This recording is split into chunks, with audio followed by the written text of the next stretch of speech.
Bapak terkait dengan pemenuhan tugas saya sebagai calon guru penggerak angkatan ke-8, yaitu pengambilan keputusan berbasis nilai kebajikan sebagai pemimpin. Ya, jadi mungkin ada beberapa hal yang ingin saya tanyakan terkait dengan pengambilan keputusan selaku Bapak sebagai kepala sekolah di SD Negeri 4 Tarogong. Jadi saya mulai saja Pak Nih. Ya, silakan. Ya. Baik Pak, selama ini bagaimana cara Bapak dalam mengidentifikasi kasus-kasus yang terjadi? Apakah kasus tersebut termasuk dilema etika atau termasuk dalam kasus selain dilema etika seperti itu? Oke, baik, terima kasih Bu Guru. Kasus yang terjadi memang terkadang menimbulkan sebuah dilema, khususnya bagi seorang pemimpin. Karena kita ketahui bahwa kasus dilema etika itu pada dasarnya ada 3, yaitu bagaimana kasus itu merupakan sebuah tujuan, kemudian kasus itu kadang-kadang merupakan sebuah peraturan, melanggar aturan, dan ada yang itu dari rasa peduli, dari care kita sebagai seorang pimpinan. Nah, dalam kesempatan ini saya ingin mengatakan bahwa selama saya menjadi pimpinan, terutama di SD 4 Terara ini, yang saya kedepankan adalah perasaan. Ya, jadi kita selalu memiliki rasa humanisme terhadap kejadian, baik itu kejadian yang disengaja ataupun kejadian yang disengaja. Tetapi saya cenderung sebelum mengambil sebuah keputusan melakukan analisa bahwa dalam hidup ini tidak akan mungkin terjadi tanpa sebab dan akibat. Nah, jadi korelasi antara sebab dan akibat inilah kadang menjadi pertimbangan. Salah satu kasus ya yang menjadi dilema etika kita, misalnya ada siswa kita yang bermasalah. Nah, ketika dia terjadi masalah, maka tidak serta-merta kita melakukan mengambil keputusan terhadap masalah itu. Misalnya siswa ini diskor, siswa ini harus dipindah, siswa ini harus diberhentikan. Nah, jadi pada kesempatan ini pertama yang berbicara tentu kita melakukan langkah persuasif, yaitu melakukan koordinasi dengan orang tua wali murid. Ya, itu ya. Langkahnya pertama melakukan analisa. Apa penyebab anak ini melakukan sebuah tindakan di sekolah yang bisa merugikan dirinya atau merugikan orang lain. Kemudian yang kedua, bisa saja nanti setelah melakukan koordinasi tersebut, ternyata kita menemukan akar masalahnya. Nah, akar masalah kadang anak itu pertama mereka dari keluarga yang broken. Dia tidak tinggal bersama orang tuanya, tinggal di kakek atau neneknya atau di bibinya. Dititipkan. Ya, dititipkan. Kemudian yang berikutnya, anak ini hanya diberikan ketika dia sekolah, diberikan uang jajan. Tidak pernah diperhatikan apa dia nanti seragamnya sudah lengkap atau tidak, berangkat dari rumah dia langsung ke sekolah atau tidak pernah diperhatikan. Atau mungkin pulang sekolah ditanya ya, tidak, artinya tidak ada kepedulian ya. Nah, dalam hal ini tentu kita tidak bisa langsung memberikan sanksi kepada anak tersebut, karena bagaimanapun anak ini saya yakin mereka itu tidak pernah sengaja melakukan sesuatu, tapi memang karena ada faktor lain. Itu yang terkait dengan dilema etika yang selama ini sering saya lakukan. Ya, apa yang saya katakan bahwa jujur saya lebih banyak mengedepankan hati, ya, mengedepankan perasaan kita, bahwa misalnya untuk teman guru, ketika terjadi sesuatu misalnya tentang disiplin, kita tidak perlu terlalu banyak berbicara. Aturan sudah jelas bahwa tupoksi sebagai seorang ASN, guru misalnya kan, dia harus mengajar dalam 1 minggu itu tatap muka 37,5 jam. Sekarang dibagi menjadi 6.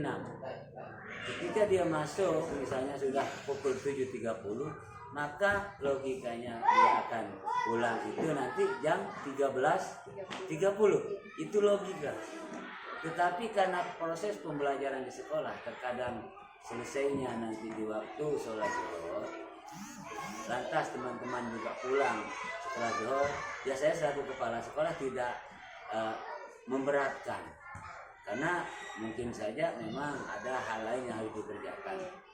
Tetapi kalau kita secara bijaksana mencermati, apakah sekarang ketika kita datang jam 7.30 kemudian pulangnya jam 13 saja, apa itu tidak menyalahi aturan? Nah, secara aturan, secara peraturan kedinasan kita di ASN tentu itu salah.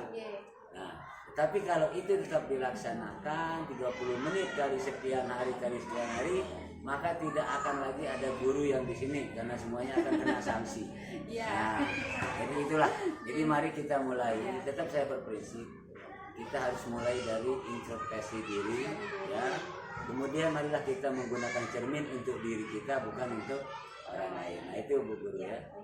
Sangat menggunakan perasaan itu yang paling utama yang Pak Kepala terapkan ketika Pak Kepala mengambil langkah-langkah pengambilan keputusan seperti itu, Pak ya.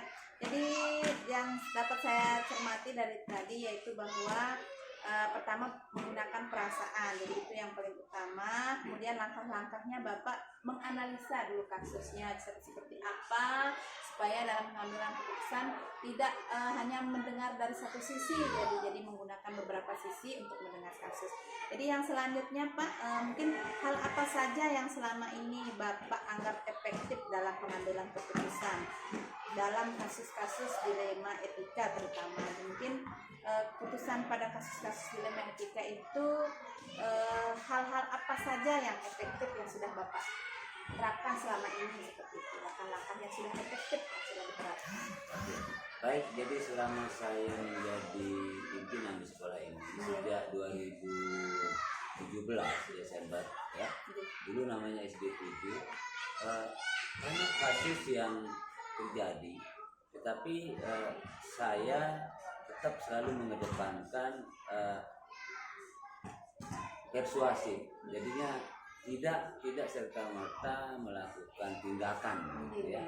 Misalnya ada guru adalah seorang yang jarang masuk, maka ketika dia masuk pasti saya akan diskusi dengan dia apa penyebabnya, sampai pada suatu saat nanti kita memberikan, ketika langkah persuasif itu mentok tidak ada hasil, ya tentu kita memberikan surat secara dinas, surat teguran dulu ya. Nah, setelah surat teguran beberapa kali, 2-3 kali tetap masih tidak ada, nah berarti itikat dari seorang guru tersebut tidak ada sama sekali untuk berubah. Nah, tidak ada untuk berubah. Nah, sampai saat ini pun saya tidak pernah melanjutkan kasus sampai ke titik yang lebih tinggi, ya cukup sampai di sekolah saja. Nah, terkait dengan hal ini saya merasa bahwa kita menjadi seorang guru pasti sudah tahu tugas pokok dan fungsi kita, ya. Itu yang pertama, saya pahami itu. Jadi tidak perlu lagi saya ceramah, tidak perlu lagi saya memberitahu. Setiap kita yang menjadi guru, kewajiban kita pasti sudah kita ketahui. Mulai dari diri. Ya pokoknya itu intinya ya. Kemudian berikutnya terkait dengan kewajiban. Misalnya dia guru honor, kewajibannya itu pasti saya akan bayar. Walaupun nanti haknya itu tetap saya bayarkan. Karena apa? Saya merasa kewajibannya itu adalah tanggung jawab dia. Nah itu saya ya. Nah, jadi antara pemberian hak dan pelaksanaan kewajiban saya kembalikan lagi kepada personality ya. walaupun bagaimana cara kita mau berbuat, Bu Guru, misalnya selaku pimpinan nanti mau membuat aturan apapun, tetapi lihat personality kita itu sangat diferensiasi, karakter kita berbeda-beda. Nah sekarang kalau kita sudah melakukannya dengan tindakan, misalnya dengan contoh mau disiplin ya datanglah lebih awal. Nah ketika itu sudah dilaksanakan masih tetap tidak ada yang respon, ya memang itu sebuah karakter. Dan saya tidak akan melakukan yang namanya tindakan untuk sanksi dan sebagainya. Ya biarlah, saya serahkan kepada pribadi masing-masing. Mungkin inilah kelemahan saya, tetapi ini adalah bagian dari style yang saya lakukan. Ya. Saya bertanggung jawab, ya. Saya bertanggung jawab atas apa yang saya lakukan. Sangat bagus sekali Pak. Jadi kita terdepan memberi contoh. Ya harusnya seperti itu. Selanjutnya Bapak yang ingin saya tanyakan adalah apakah Bapak memiliki jadwal-jadwal tertentu untuk melakukan penyelesaian dalam kasus di lingkungan saya terjadi sebuah kasus, jadi Bapak mungkin memiliki jadwal, oh hari ini saya menyelesaikan ini, apakah ada seperti itu? Ya, jadi alhamdulillah ya, di sekolah ini sampai saat ini saya tidak pernah merasakan ada gejolak yang begitu hangat, yang viral. Karena apa? Karena pengalaman. Ya biasanya yang terkait dengan dilema etika ini yang sangat riskan terjadi adalah terkait dengan tabungan. Itu saat pertama saya masuk di sini dulu, saya mengalami. Artinya apa? Saya belum tahu apa-apa, tiba-tiba begitu datang sudah terjadi ada masalah seperti itu ya. Nah, berdasarkan pengalaman itu akhirnya saya hentikan. Saya ngambil kebijakan menghentikan yang namanya tabungan di sekolah. Karena itu juga akan menambah beban guru. Mau tidak mau. Proses pembelajaran 10-15 menit akan terganggu karena menerima tabungan dari siswa. Setelah itu saya hentikan. Alhamdulillah tidak ada masalah-masalah yang begitu berarti yang saya rasakan, sampai pada akhirnya saya banyak belajar dari program pemerintah, baik itu melalui guru penggeraknya, melalui sekolah penggerak, melalui beberapa webinar, bahwa memang menjadi pemimpin itu saya gunakan piramida terbalik kalau saya ya. Kalau orang mungkin pemimpin pucuk paling atas, tapi saya adalah pemimpin paling bawah. Karena saya adalah pelayan untuk semua warga sekolah. Ya, jadi itulah komitmen saya. Bapak, kemudian selanjutnya adalah apakah ada seseorang yang selama ini mempermudah Bapak dalam mengambil keputusan di sekolah ini, misalnya dalam Bapak menghadapi dilema etika, mungkin siapa yang membantu Bapak selama ini dalam penyelesaian kasus tersebut? Kalau jika ada jika ada kasusnya. Jadi yang namanya kita manusia ya, jadi kolaborasi, kemudian dia tidak bisa terlepas dari sosiality. Ketika ada kasus, ya, langkah yang saya lakukan pertama, apabila memang kasus itu harus saya diskusikan dengan pihak atasan, maka saya berdiskusi.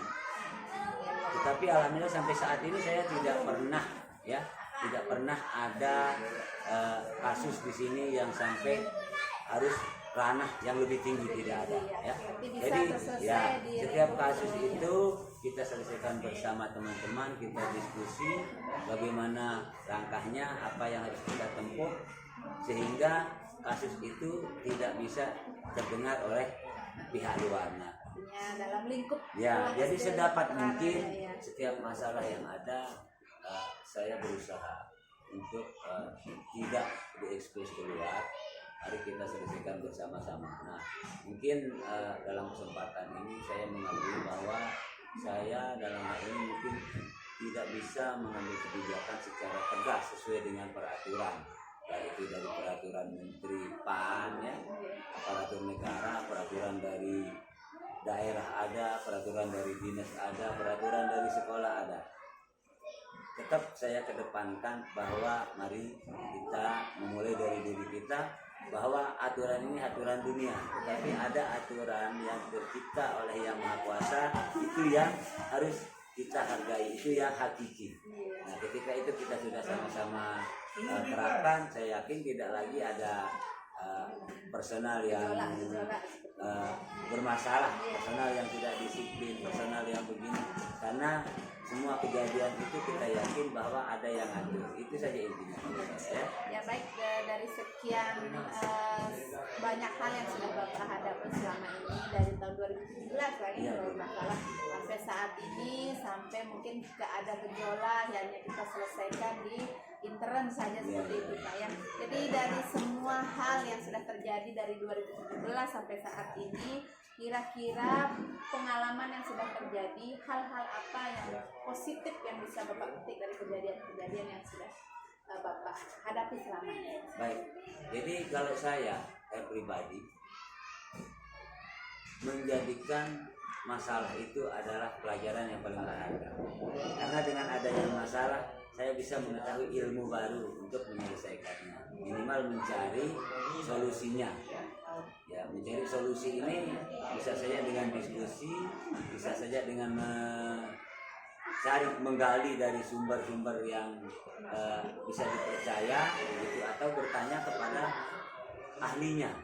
Jadi saya tidak melihat bahwa masalah atau kejadian itu sebagai sesuatu yang mengerikan, tapi justru saya membuat masalah justru akan menambah ilmu bagi saya. Nah, jadi saya bisa menganalogikan ketika saya mendapatkan masalah di dalam menjalankan gawe atau laptop saya, maka saya akan mencari masalahnya apa, penyebabnya apa, dan bagaimana solusinya. Itu yang saya katakan, bahwa dengan masalah justru ilmu akan bertambah. Iya, benar sekali Pak. Jadi baik Pak Kepala, dari semua hal yang sudah Pak Kepala ceritakan menjadi inspirasi untuk saya bagaimana suatu ketika nanti jika diberikan kesempatan untuk melakukan sebuah tindakan kepemimpinan, jadi banyak hal yang sudah Pak Kepala ceritakan menjadi inspirasi untuk saya. Jadi terima kasih sekali waktunya untuk hari ini Bapak, karena Bapak sudah memberikan inspirasi kepada saya, terutama dalam hal pengambilan keputusan. Jadi saya ucapkan terima kasih Pak Kepala, sampai ketemu lagi di lain waktu. Saya ucapkan terima kasih, selamat pagi.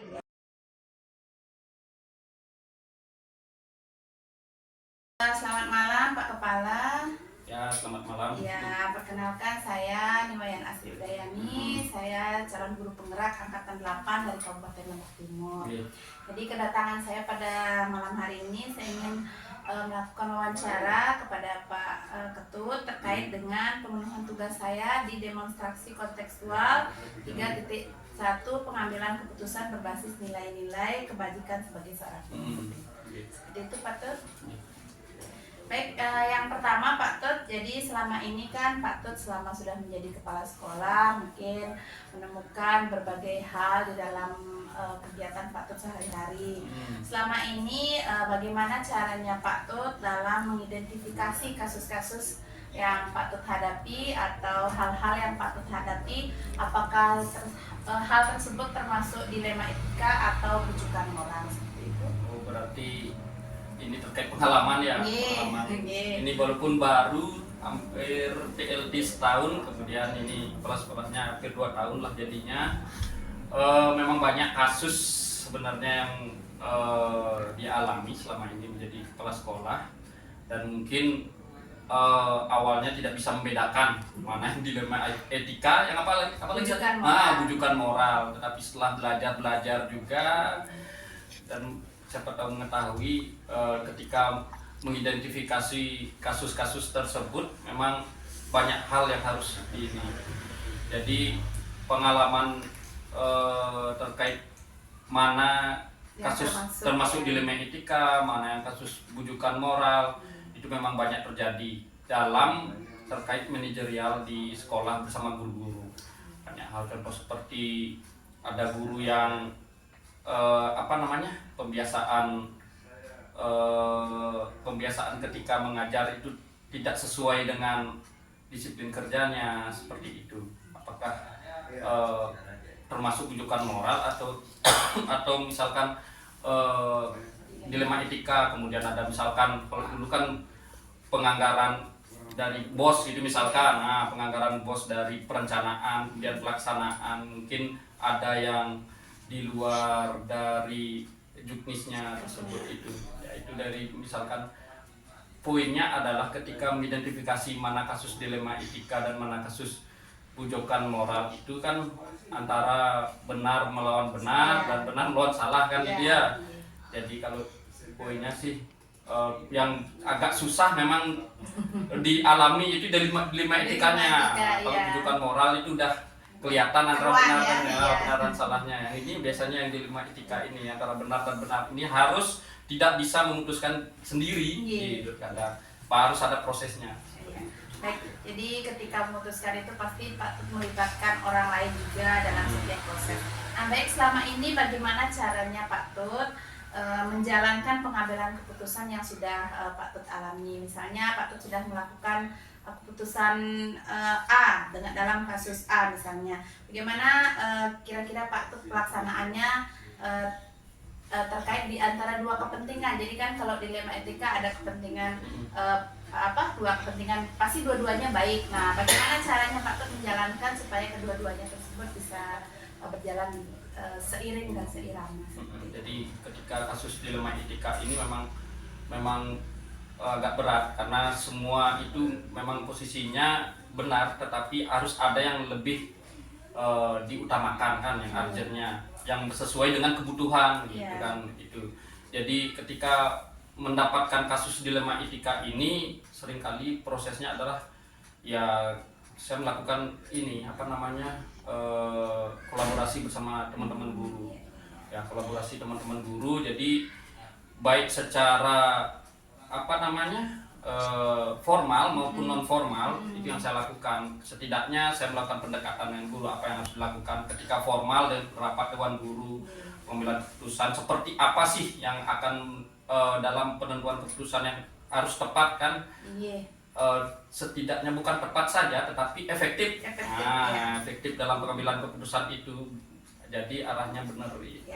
Baik, jadi Pak Tut berusaha untuk bagaimana pendekatan personal, bagaimana bukan hanya di rapat saja, tapi bagaimana secara personal, mandiri gitu ya, pribadi, supaya kasus tersebut bisa diselesaikan. Baik, kemudian langkah-langkah biasanya ketika Pak Tut melakukan penyelesaian masalah, misalnya mulai dari tahap apa terlebih dahulu ketika Pak Tut sudah menemui kasus, terutama yang kasus dilema etika. Dilema etika berarti langkah-langkahnya. Langkah-langkah apa yang Pak Tut awali, misalnya mungkin pertama apa yang akan Pak Tut lakukan seperti itu? Iya, jadi ketika mendapatkan kasus dilema etika antara benar dan benar ini, terkadang saya harus pertama itu mengidentifikasi dulu masalahnya. Saya terkadang merenung apakah identifikasi masalah ini apakah memang dia memang seperti apa nanti efeknya atau apa itu kan. Jadi identifikasi masalah, setelah saya mampu mengidentifikasi baru saya melakukan tindakan-tindakan selanjutnya. Jadi tindakan selanjutnya mungkin saya melakukan seperti tadi yang tak bilang ada pendekatan personal, juga mungkin berkolaborasi seperti itu. Kalau misalkan memang dilema etikanya ini memang tidak bisa akhirnya saya putuskan sendiri, pasti saya harus formal di rapat dewan guru.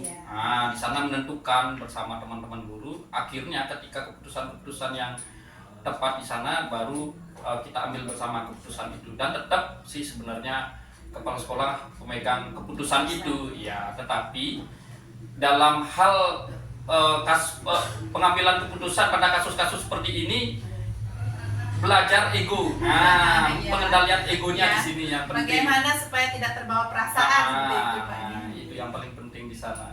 Seperti itu. Apalagi ketika misalnya Pak Tut mendapati kasus yang misalnya ada guru ini ya, misalnya gurunya sangat rajin, kemudian kan, namun mungkin suatu saat dia melakukan kesalahan, ya mungkin di sana terletak dilemanya seperti itu.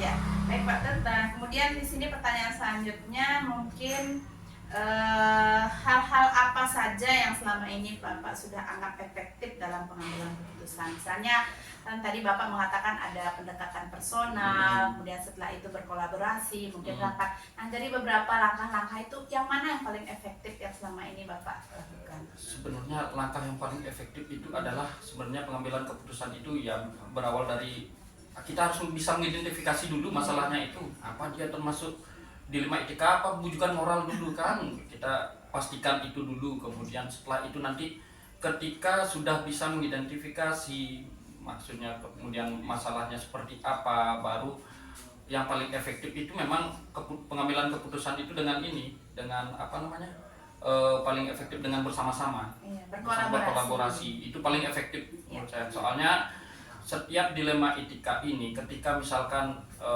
masalah personal nih antara guru dengan guru, ketika misalkan dengan personal pengambilan seperti itu kan mungkin guru lain di luar kan bisa menjadi contoh melihat. Nah, secara umum hal seperti itu kan harus dibuka juga. Tetapi ada beberapa hal yang harus dibuka dan hendaknya di sana. Jadi tetap harus melalui secara forum, berkolaborasi seperti itu paling efektif. Karena semuanya bisa mendengar kan, semuanya bisa mengajukan pendapat, mungkin apa yang dalam hatinya mungkin kan bisa kita dengarkan seperti itu. Baik, nah selama ini dalam menangani kasus-kasus dilema etika tersebut kan sudah Bapak jelaskan tadi hal yang paling efektif. Kemudian tantangan terberat yang pernah Pak Kepala temui dalam pengambilan keputusan selama ini yang sudah berjalan seperti itu. Kalau tantangan terberat sebenarnya ketika pengambilan keputusan itu adalah masih dalam apa ya, keegoan. Poinnya di sana sebenarnya ketika kita bisa mengambil keputusan itu berdasarkan apa namanya, mampu mendengarkan pendapat lain kan, kita tidak bisa ketika kasus misalkan guru yang seperti yang bisa dibilang tadi seperti itu, guru yang rajin itu dan ada juga guru yang malas seperti itu kan, harus apa namanya, kita mampu mendengarkan, kita tidak bisa mengambil keputusan sendiri, apalagi ini akan berdampak untuk sekolah gitu. Dampak untuk jangka panjang. Jangka panjangnya ya, ada jangka jangka pendek, ada jangka panjang. Dilema etika jangka panjang, jangka pendek. Kita harus memikirkan sana jangka pendeknya, kemudian jangka panjangnya, kemudian ada apa lagi ya? Perasaan. Saya lebih ke sana sih. Kalau misalkan jangka pendek, jangka panjang, saya masih ya tidak terlalu sih. Kita kadang berpikir menyelesaikan secepatnya, tetapi tidak sih, kita mikirkan jangka panjangnya, tetapi keegoan. Apalagi yang menyangkut dengan kebenaran dan kesetiaan. Misalnya ada seorang guru memang seperti contohnya misalnya Pak Kepala G, dia itu kan datang pagi, kemudian dia rajin mengajar, kemudian tapi kan kalau guru itu kan pulang jam 2 seperti aturan itu kan kebenaran maksudnya. Jadi namun dia karena ada sesuatu hal, mungkin dia harus jemput anaknya kemana, nah dia pulang lebih awal, dia mungkin siswanya pulang, dia ikut pulang. Nah di sana mungkin letak tantangan terberat bagaimana antara kebenaran tersebut dengan rasa kasihan, betul sekali. Itu kan paling banyak kan kasusnya seperti itu, tidak hanya nanti apa namanya, misalkan memposisikan ada rasa kemanusiaannya di sana. Itu yang paling berat sebenarnya, karena kalau udah menyinggung perasaan kan. Ya bagi mungkin selama ini Bapak kan memiliki tata kelola ya dalam segala pengambilan keputusan. Bapak di sekolah memiliki tata kelola dan jadwal dalam sebuah pengambilan keputusan atau penyelesaian dilema etika. Nah, selama ini prosedur yang pernah Pak Ketut jalankan atau mungkin jadwal atau mungkin pernah dalam penyelesaian kasus, pernah nggak Pak Ketut buatkan dia dalam sebuah jadwal, misalnya mungkin sekarang saya harus selesaikan tahapnya ini, kasus ini tahap awalnya mungkin bulan ini saya selesaikan, mungkin bulan ini pernah tidak melakukan. Jadi kalau misalkan dilema etika terkait dengan guru ini, personal guru misalkan secara tenaga pendidikan, jadi saya proses yang saya lakukan adalah saya membuat ini buku pembinaan. Nah, jadi ada buku pembinaan guru. Setiap guru ini ada buku pembinaan. Ketika misalkan menemui kasus-kasus seperti ini, ya kalau bujukan moral kan enak saya tangani. Yang dilema etika seperti ini terkadang saya catat terlebih dahulu. Saya catat, nanti saya lakukan tindakan personal. Tetapi rata-rata sih persoalan dilema etika ini kan menyeluruh, karena melihat misalkan satu guru yang melakukan seperti ini pasti guru lain juga berdampak seperti ini. Jangka panjangnya. Jadi hal ini saya catat dalam buku pembinaan.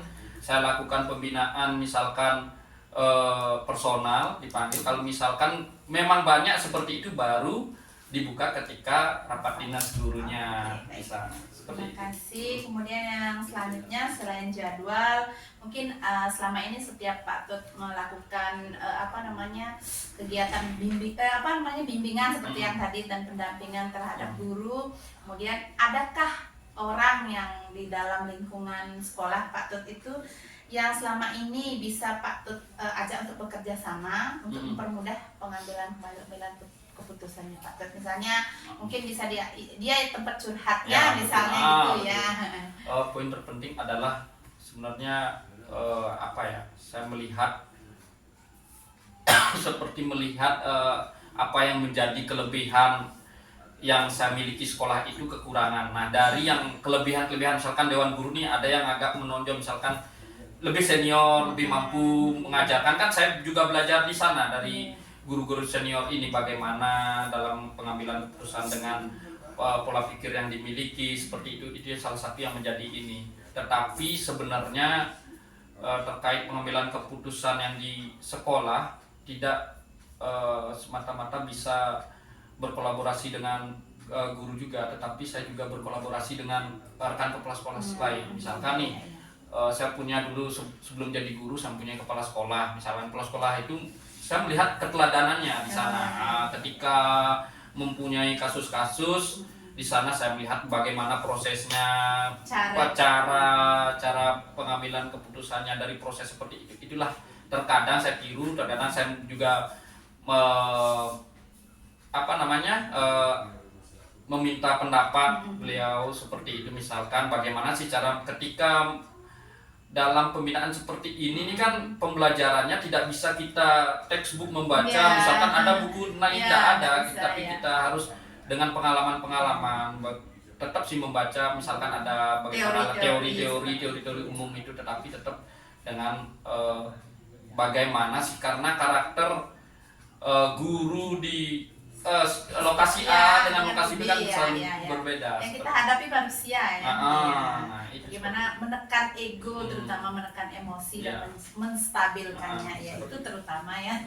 Kemudian yang selanjutnya Pak Tut, dari semua hal yang telah Pak Tut sampaikan dari tadi, jadi bagaimana Pak Tut berkolaborasi, kemudian bagaimana Pak Tut juga meneladani kepala sekolah yang sebelumnya, bagaimana caranya Pak Tut menentukan langkah-langkah setiap pengambilan keputusan. Nah, dari semua hal yang telah disampaikan tersebut, pembelajaran apa yang selama ini Pak Tut dapat petik dari semua kasus-kasus yang sudah pernah Pak Tut alami?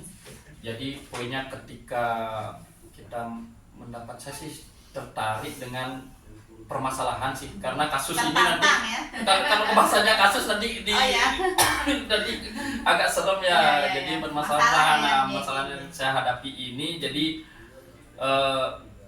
poin terpenting itu adalah kolaborasi. Poin terpenting itu adalah kolaborasi. Setiap permasalahan apa yang kita miliki sampai akhirnya pengambilan keputusan berdampaknya seperti apa, seperti tadi dibilang jangka pendek, jangka panjang, kemudian nanti ada rasa keadilan, seperti kasihan, seperti itu ya kita harus pikirkan. Jadi ketika pengambilan keputusan itu bisa kita lakukan dengan berkolaborasi dengan semua kalangan, tidak hanya stakeholder, tidak hanya di sekolah, termasuk komite juga, kita bisa akhirnya mendapatkan keputusan yang tepat dan efektif. Itu jadinya keberlanjutan sekolah itu yang dia menjadi lebih baik. Itu sebenarnya poin terpenting, kolaborasi.